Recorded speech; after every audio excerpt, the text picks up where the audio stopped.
So a while ago I wrote an article for a zine about the thoughts that go through my head when I look at myself in a full-length mirror. Inevitably, I always think and do the same things, and it's become this weird sort of ritual that I go through almost every day.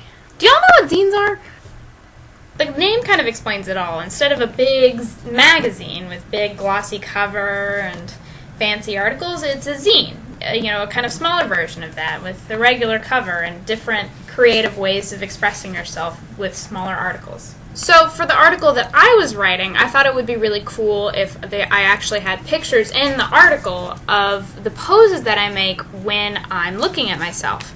So I had a friend of mine come in. I went into her room and I stood in front of the full-length mirror and I made the same poses that I would make if I was by myself getting dressed. And it was a strangely unnerving experience. And one of the big reasons was because I had just never explained that I've done this to anyone, and it was only very recently that I had even recognized that I did this myself. When I'm actually thinking these thoughts, I rarely consider them to be important or impactful. I just consider them to be kind of part of my morning routine, like part of me getting ready. I didn't realize how important they were to me, how integral they were in composing myself and the way that I viewed myself and the way that I defined my identity. But there was this guy who for a period of time wrote down everything that he was thinking. And he said that it was like seeing Atlantis rise up. He was able to consider parts of himself that he never would have been able to consider otherwise. In a way, that's kind of what I was doing, because I was taking a part of myself that I had taken for granted, and I was sitting it down and I was analyzing it. I was considering it for what it was.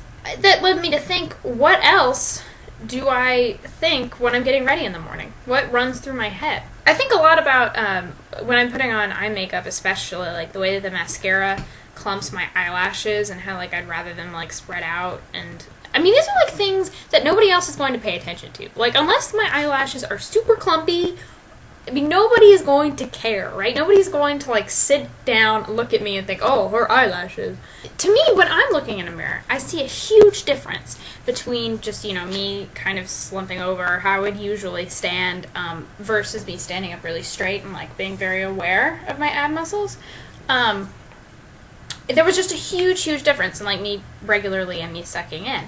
But when I actually looked at these pictures, I had to look very closely to figure out which ones were which in order to put them in the right order for the article. It was like I'd finally been able to obtain an outside, big picture perspective on how I looked.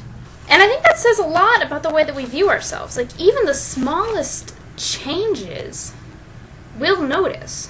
And I know, at least for me, I'll want to keep making small changes and fixing those small problems until I, become this perfect person, like those models that I'll see in magazines. But a lot of the times I can't actually deal with those problems, so instead when I get ready every morning, I'll just notice that I have these small problems, and I'll just think about them all the time and every day, and that's how you build up your insecurities, right? What do you say to yourself every morning when you get dressed? What are the things that you're thinking that you never even think about thinking about? Are they important? Do they define ourselves? Should we let them define ourselves? Should we spend more time sitting down and thinking about them? I would suggest that we should. Because it's the little things that, especially when you say them to yourselves every day, that accumulate and form the foundation of who you are. And for all y'all at home, this is a non-rhetorical question.